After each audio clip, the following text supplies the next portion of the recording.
An entire world is ready for you to start your career teaching the path to wellness. Mastering the science of mindfulness. And the art of coaching. To help clients achieve mental, emotional, and physical betterment of life. Through movement, nutrition, recovery, and regeneration. Because impacting one person impacts a family. Impacting a family impacts a community. And impacting a community impacts the world. Become an NASM certified wellness coach. You're listening to the NASM-CPT Podcast with Rick Richey, the official podcast of the National Academy of Sports Medicine.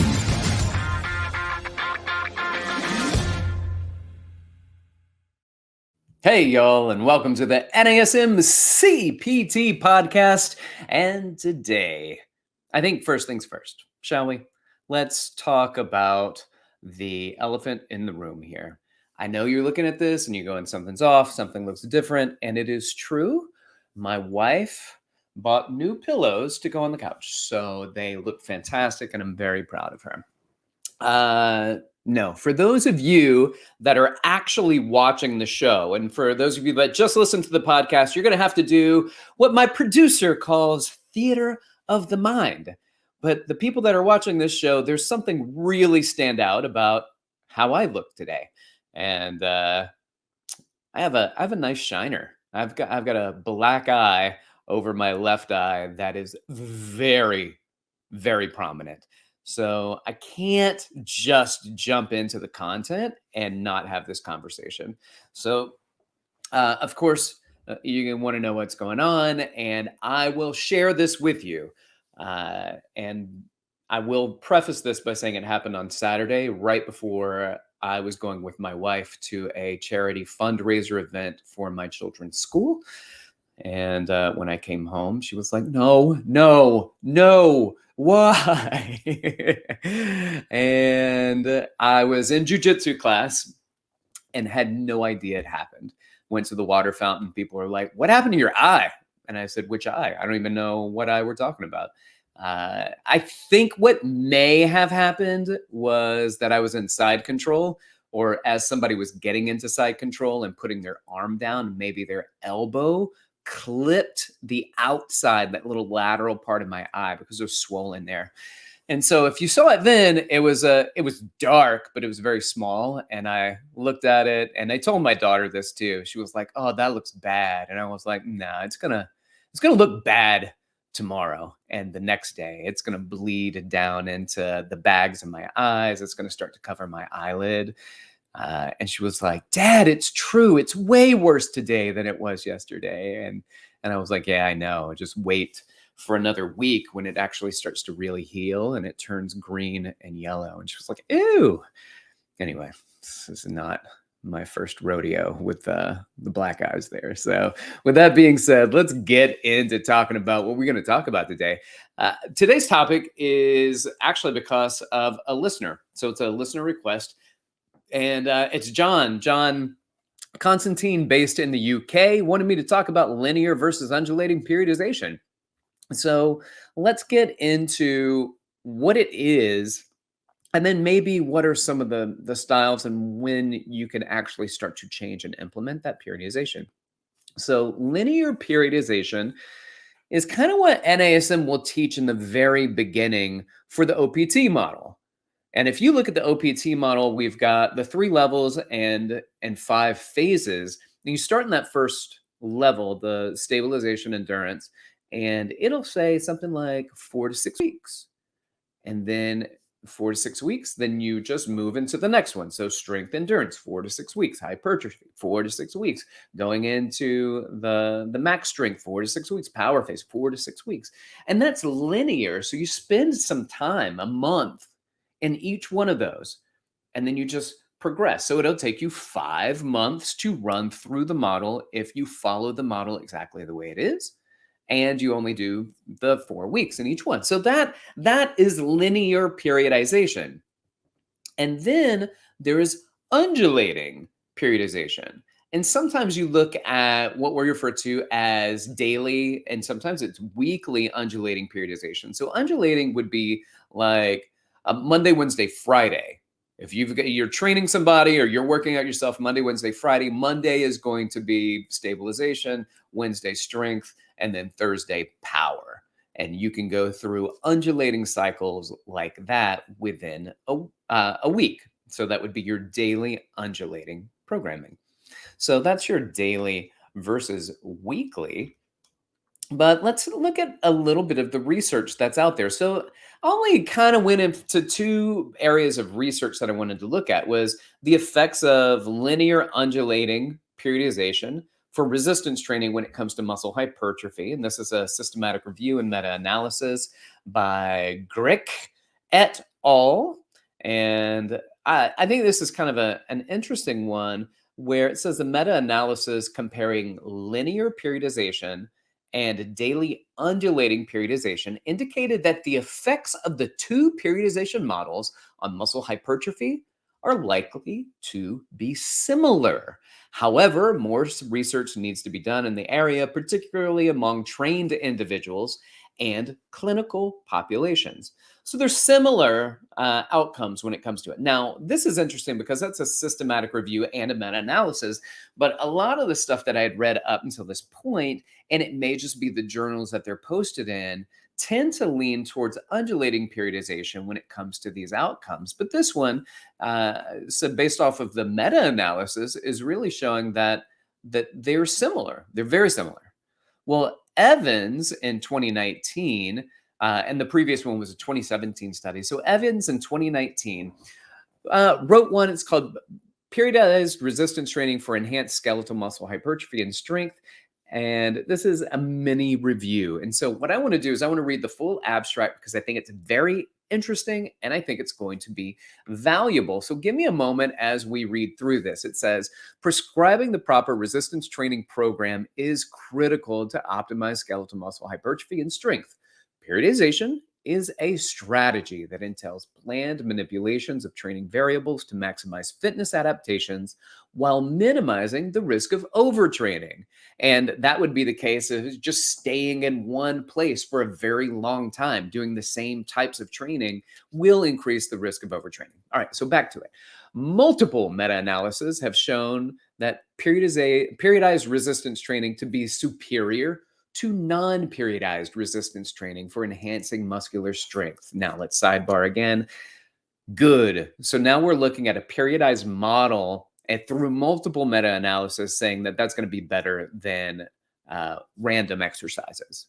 So back to it. These findings are consistent, irrespective of training status or training volume. Both the linear model and the undulating model are effective for enhancing strength, although the greater benefit might be achieved through the undulating model. So, and again, this is a might because it's not a clear-cut example that undulation and linear through the meta-analysis are which one is superior. So they both have great results. Anyway, despite the suggested superiority of periodized resistance training for strength development, some authors suggest that this might be a consequence of the study designs employed that they employ rather than the nature of periodized training. So what does that mean? That means that the assumption and potentially the bias of the researcher is leaning towards the periodized model. Back to it. In addition, several limitations exist in the periodization literature, making it difficult to accurately assess the efficacy of periodized resistance training. With regard to enhancing skeletal muscle hypertrophy, both undulating and linear models appear to be equally effective. However, this conclusion can only be generalized to untrained populations. When comparing periodized resistance training to non-periodized resistance training programs, the research is unclear as to whether periodized resistance training is necessary to maximize the muscle hypertrophy. All right, this is very interesting. This is a lot of content that's been put out. That's the end of the abstract.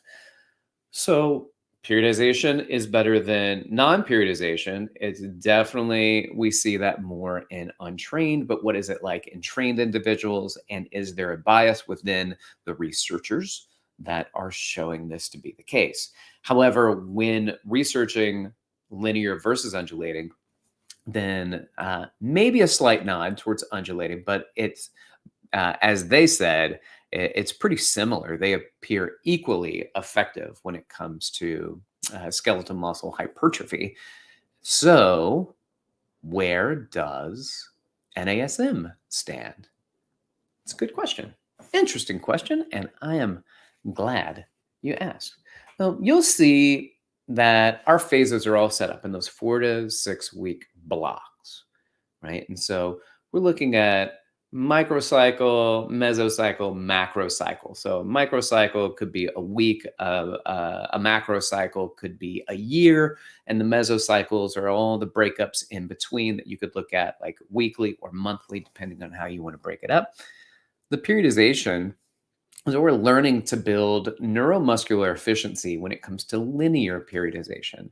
And so NASM, when we look at the progress from one phase to the next, right? We're making it into their sessions, and they're progressing their strengths via or their workouts, their lifts via strength, via volume, via refinement of form and technique. And so we suggest linear periodization as a means of learning and building neuromuscular efficiency, learning new exercises using lighter weights and higher repetitions. They teach movement and they get more practice because they get more reps in. And so as we're working, particularly with new clients, and I want to go into a linear periodization for NASM, because we want people to learn. So let's go slower with our tempo.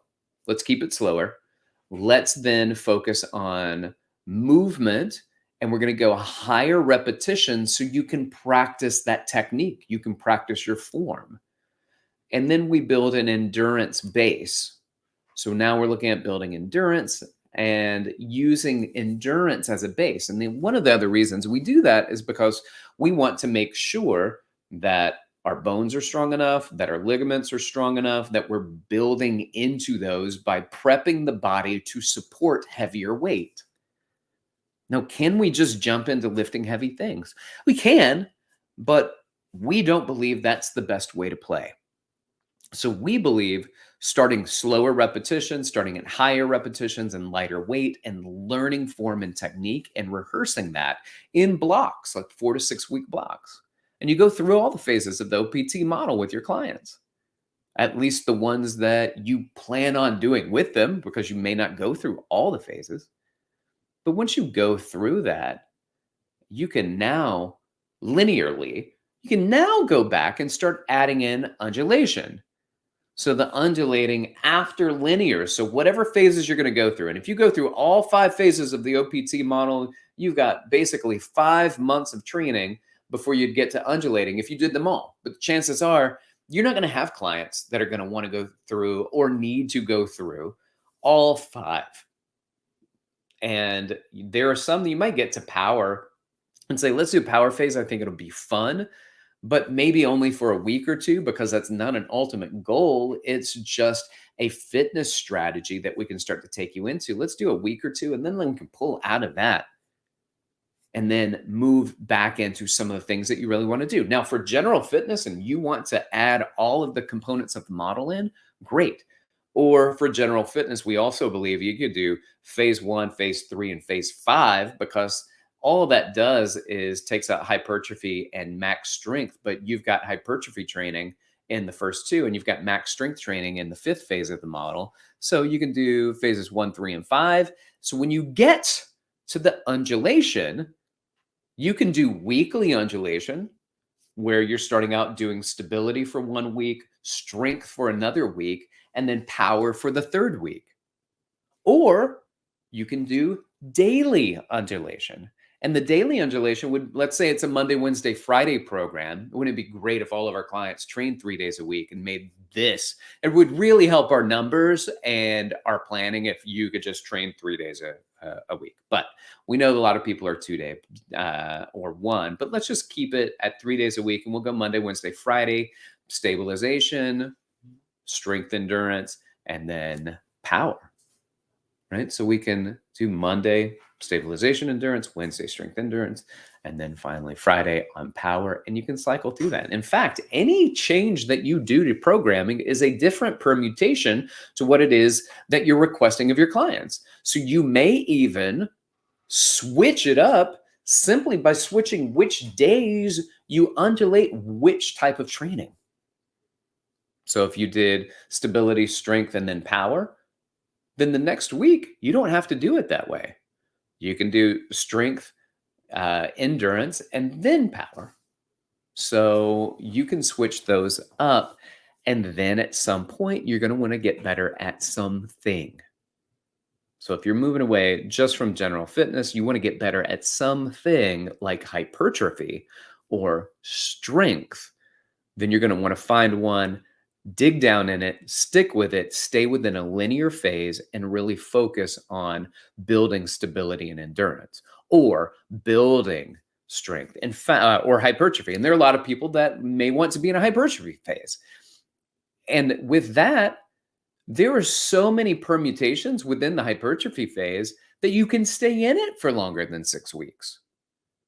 So even though that we generally will cycle out of something, you can change the variables within that program so much that you've periodized how that plays out for your programming. So then you can stay in it for another cycle, and you can add 2 cycles to it. All right. Well, I hope that you found this as an interesting topic. Linear versus undulating periodization, what they are, how you can kind of cycle back through it. John, I hope that I was able to answer your questions, and I appreciate you asking about it. Thank you so much to everyone listening. I appreciate it. And if you could, give some feedback about the show. So give us a ranking, leave comments about it. And then, of course, share, like, subscribe. And when I say share, your fitness friends and fitness family, the people that you work with, let them know about the show, pass it along to them. I appreciate it. I appreciate you. Thank you so much for listening. My name is Rick Richey. You can hit me up on Instagram at dr.rickrichey, or you can email me at rick.richey@nasm.org. And so everyone knows, no, my wife did not give me this black eye. But the story was, when I went to the event, that once she has too many White Claws, her hands, she just lets loose. With that said, I appreciate you listening. This has been the NASM-CPT Podcast.